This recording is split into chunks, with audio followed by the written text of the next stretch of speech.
장르가 뭐니 가장 뜨겁고 논쟁적인 코너, 전문가들의 치열한 머니 토론, 생각이 달라 시간입니다. 여러분, 인생은 한 방이 아니라 설계라고 하잖아요. 그 인생의 설계에서 빠질 수 없는 게 바로 인생의 안전벨트, 보험이죠. 아마 다들 엄마, 아빠, 친척, 친구 말 듣고 덜컥 보험 하나쯤 들어보셨을 텐데요. 막상 사고가 나고 아플 때 보면 보험사에서는 이런 얘기를 합니다. 고객님, 죄송하지만 이 상품으로는 보장이 어렵습니다, 고객님. 정말 한숨만 나오게 되는데요. 자, 그렇다면 과연 최고의 보험 설계 전략은 무엇일까요? 이 뜨거운 질문에 해답을 얻고자 생각이 다른 두 분의 보험 고수를 모셔봤습니다. 수많은 사람들의 계좌와 지갑을 건강하게 만들어주시는 김경필 머니 트레이너님, 세무와 보험 두 전문성을 모두 갖춘 엄창현 세무사 겸 보험 설계사님 두 분 함께해 주십니다. 안녕하세요. 네, 반갑습니다. 안녕하십니까. 네, 반갑습니다. 네.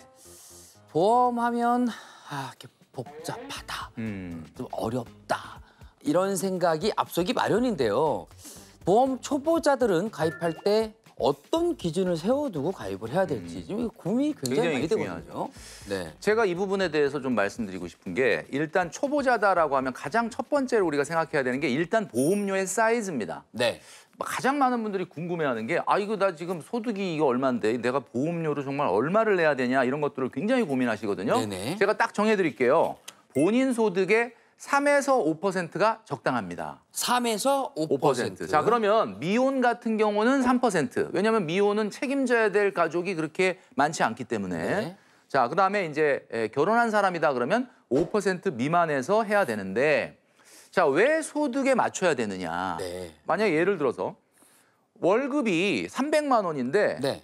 보험료를 10% 낸다. 30만 원을 내요? 30만 원을 낸다 이거예요. 좀 많은 자, 것 이거 좀 같기도 많은 것 하네요. 같죠, 그죠? 네. 근데 이거보다 한술 더 떠가지고 300만 원인데 5, 60만 원 내는 사람도 있거든요. 자, 그럼 이게 어떤 경우냐면 이런 거예요. 레이 같은 경차를 타는데 네.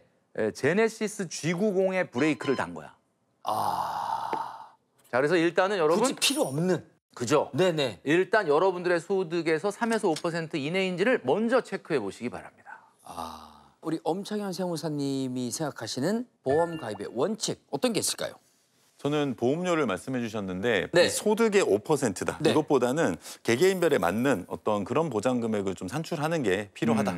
개인에 맞게끔 하는 게 더 맞습니다. 내 어떤 생활 패턴, 내가 좀 익스트림 스포츠를 좀 많이 즐긴다거나 약간 이렇게 위험에 노출되어 있으면 네. 보험료를 조금 올리더라도 어떤 폭넓은 보장을 받는 게 맞고 네. 그게 아니라 그냥 어떤 루틴한 일상을 하면서 질병 보장만 한다 그러면 약간 그냥 보험료 수준에 맞춰서 해도 될 것 같아요. 보험료만 너무 줄이다 보면 정작 보험 사고가 발생을 했는데 터무니없는 보장금을 받을 수 있어서 그 부분을 좀 고려를 해야 된다. 그렇군요. 라고 생각합니다. 저는 그럴까 봐 아무 짓도 안 하고 있습니다. 근데 핵심은 중복 보장이에요. 이 보험에도 이 보장 받고 이 보험에도 이 보장 받으면 보험료가 이게 올라가게 되는 거거든요. 네. 중복 보장을 굳이 할 필요는 없다. 저는 생각이 달라. 예, 요 다르십니까? 부분은. 중복된 게 필요해요. 필요합니까? 왜 필요하냐면은 네. 그러니까 오히려 이제 뭐 안보장 있냐? 그래서 안보장 있다. 뭐 실손 있냐? 있다. 상해 보장 있냐? 있다. 이게 중요한 게 아니라 네. 안보장이 있다면 얼마나 있는지가 중요하다. 그래서 보장이 2천이다. 네. 그럼 나 안보장이 있으니까 됐구나가 아니거든요. 그래서 그런 거는 좀 중복으로 더 해야 될 필요가 있는 거고. 저도 일부분 동의하지만 네. 우리나라 사람 중에는 보험을 아예 싫어하는 분도 있지만 어떤 사람은 보험을 너무 좋아하는 분도 있어요. 네네네네. 이렇게 내가 뭔가 좀 잘못될 것 같아. 나중에 분명히 나한테 뭔가 문제가 생길 것 같아. 네네네. 이런 약간 두려움을 갖고 계신 분도 있는데 저는 그런 분들이 계속 보면은 중복 보장이 좀 많이 되어 있더라고요. 그래서 그 부분은 조금 이렇게 낮춰드리고 보험료도 다이어트를 하되 일괄적인 어떤 기준은 조금 저는 반대하는 편입니다. 이렇게 두 분이 약간의 견해 차이가 있었습니다만은 그런데 보험에 자 어려운 부분이 좀 나오고 네. 있습니다. 특약이라는 것이 있잖아요. 특이야. 아니 보험 설계에서 필수적으로 챙겨야 될 특약 있습니까? 3대 질환이라고 하는 게 있어요. 3대 질환. 네. 암, 첫 번째 암. 그럼 두 번째 그 뇌혈관 질환. 뇌혈관 질환, 그다음에 세 번째가 심장 질환. 심장 질환. 이런 겁니다. 그러면 이런 것들에 대한 질병은 의료비는 보장을 해주지만 의료비만으로는 안 된다. 이런 경우에는 연소득의 1.5배만큼의 진단금을 설계를 해야 됩니다. 아, 어렵네요. 자, 연소득의 1.5배. 네. 내가 회사에 나 저기 질병 치료를 위해서 나 병가를 1년 낼게. 네. 딱 내고 마음이 어차피 나는 연봉 5천이었는데 회사에서는 연봉 5천이 안 나오지만 나는 보험회사에서 7,500이 나오니까 네. 나는 1년 이상의 연봉이 보장이 되잖아요. 네, 어떤 생활비. 보장을 받는 거죠. 그리고 이제 아프면은 돈을 많이 쓰니까 그래서 1.5배를 한 거예요. 이것저것 뭐 진짜 돈이 없다 그러면은 1배로 하셔도 됩니다. 100%로 하셔도 돼요. 보장 금액을 연소득 1.5배로 1.5배 정도가 좀 맥시멈이다. 예. 아, 좋겠다라는 거죠. 안 아픈 게 제일이긴 한데. 그렇죠. 예. 혹시나 예. 그렇죠. 그죠. 예. 보험은 안 타는 게 최고 좋은 거죠. 그렇죠. 네, 저도 그렇게 생각을 합니다. 자, 엄세부사님, 이거는 정말 비추다. 굳이 이런 것까지는 안 해도 된다. 이런 특약이 있을 것 같습니다. 저는 개인적으로 생각했을 때 네. 입원이라던가 간병인 특약 이런 것들은 조금 불필요하다고 생각을 하거든요. 입원 간병인 네. 특약. 특히나 입원 같은 경우에는 뭐 예를 들어서 하루에 10만 원씩 내가 열흘을 입원하면 100만 원을 보장받겠지만 네. 그거를 보장받기 위해서 증가되는 보험료가 월 한 3만 원, 뭐 4만 원 이 정도가 되면 비싸네. 이게 언젠가 발생할 이벤트인데 너무 많은 돈을 좀 내고 있는 거 아닌가? 내다가 입원하겠네요, 정말. 두 번째는 요즘에 병원을 가면 네. 입원을 시켜주질 않아요. 뭐 암물 수술을 해도 바로 맞아요. 입원을 그러니까 일주일 있다 그냥 네. 바로 퇴원하잖아요. 언제까지 며칠 뒤에 가실 거예요라고 하고 진짜 생각보다 빨리 집에 보내거든요. 그렇습니까? 맞아요. 효율이 좀 많이 떨어진다. 효율이 떨어진다고 라고 생각을 합니다. 그다음에 또 아까 말씀해 주신 게 간병인 특약 같은 경우에 간병인 특약. 간병인 특약 같은 경우에는 또 어떤 면에서는 앞으로 우리가 이제 인구가 많이 없고 부양해줄 가족이 없어서 필요할 것 같지만 좀 문제가 좀 비싸요. 일단 너무 비싸서 저는 굳이 만약에 우선순위를 둔다면 그 진단금으로 누군가를 고용을 할 수도 있는 건데 굳이 만약에 보험을 가입을 한다면 이 부분은 조금 효율이 떨어지지 않나라고 생각을 합니다. 네. 다른 걸 더 중요하게 생각하고 그렇죠. 이거는 네. 정말 여유 있으신 분들만 네네네. 고려를 해봐라 이렇게 말씀해 주신 것 같습니다. 맞아요.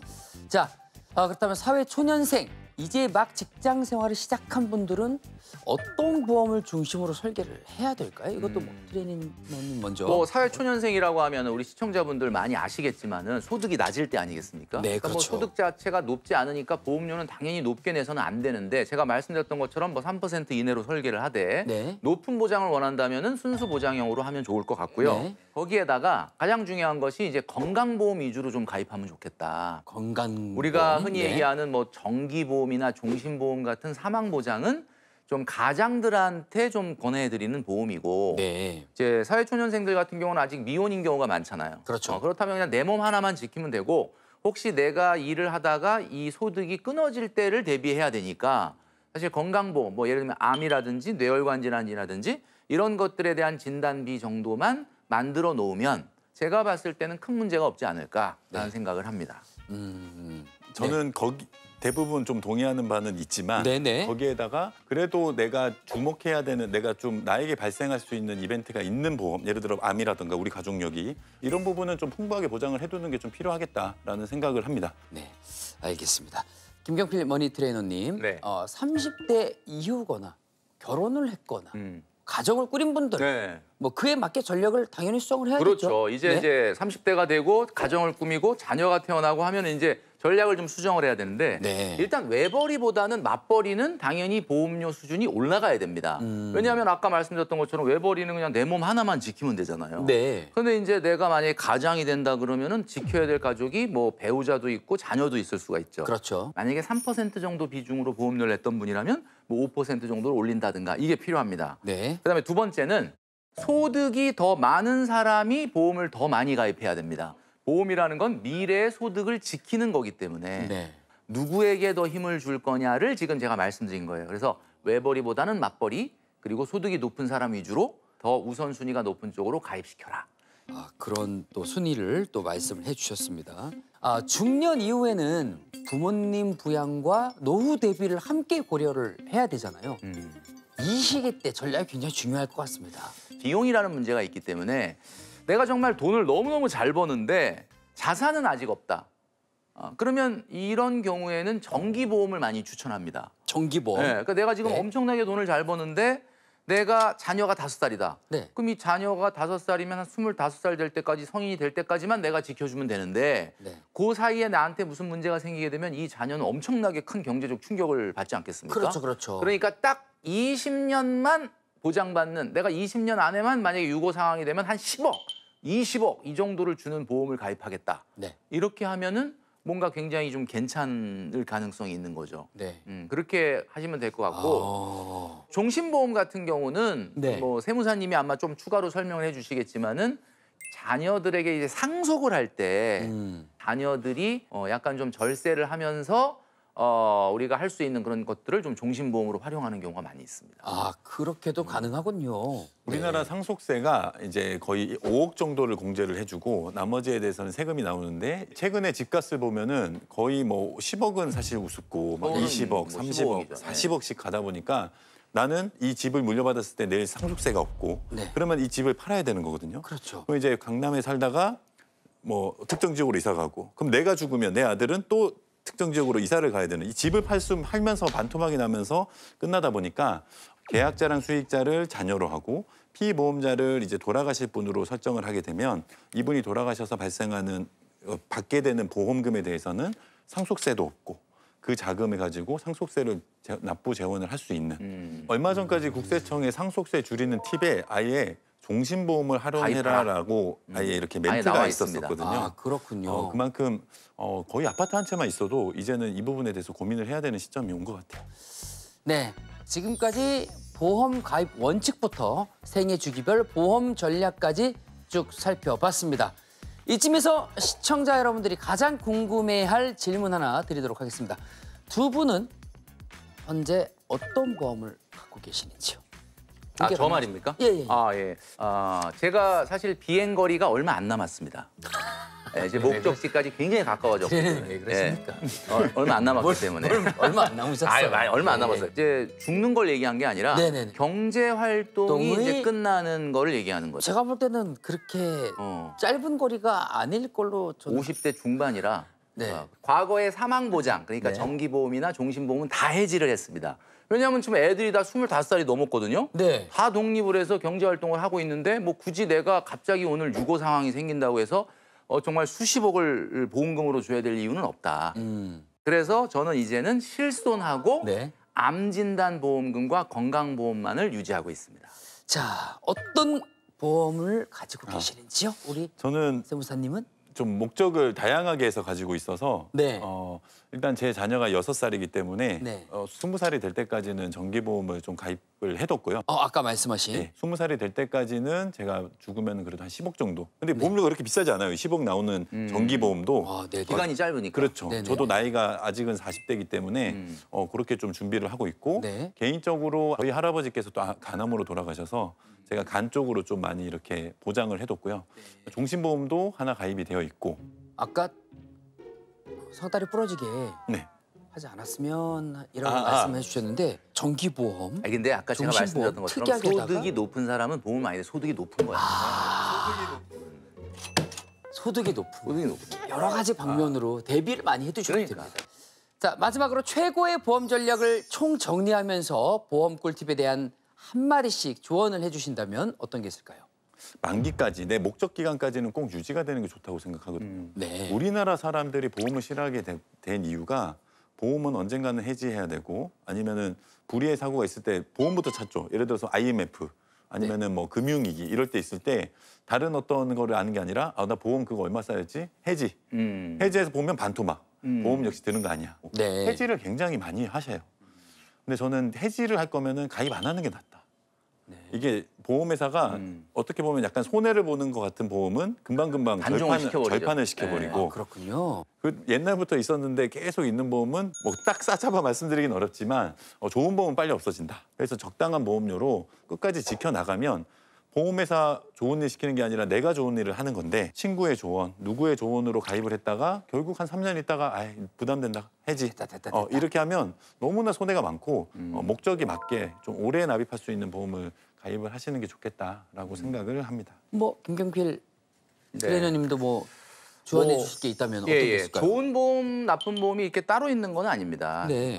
대한민국 사람들이 가장 보험에 대해서 오해하는 두 가지 착각을 한번 말씀드리면 마지막으로 첫 번째 갱신형보다는 비갱신형이 좋다라는 그런 어떻게 보면 착각들을 많이 하십니다. 갱신형이 좋냐 비갱신형이 좋냐라고 해서 한쪽이 특정적으로 더 좋다라고 하면은 한쪽은 왜 만들었겠습니까? 그렇죠. 없어져야죠. 예, 없어져야죠. 그러니까 도태돼야죠. 이거는 갱신형이다라고 하면은 굉장히 저렴한 보험료로 내가 나이를 먹어가면서 바뀌는 위험률로 증가하는 보험료를 내는 거고 네. 비갱신형이라고 하면 처음부터 좀 보험료를 많이 내고 나중에는 좀 안 내던가 아니면 증가를 안 하겠다라는 거기 때문에 네. 예를 들면 내가 연예인이다, 스포츠 스타다, 난 지금 너무 잘 나가서 돈을 너무 잘 번다. 그런데 나중에 어떻게 될지 모르겠다. 이런 분들은 비갱신형을 하면 되는 거고 나는 오랫동안 일할 거기 때문에 소득이 차츰차츰 올라간다. 그러면 그냥 갱신형으로 하시면 되는 거예요. 그러니까 네. 어느 쪽의 보험료도 다 현재 가치로 땡겨보면 수학적으로 똑같습니다. 아 그렇군요. 이게 뭐가 약간 계산을 대충 해봤을 때는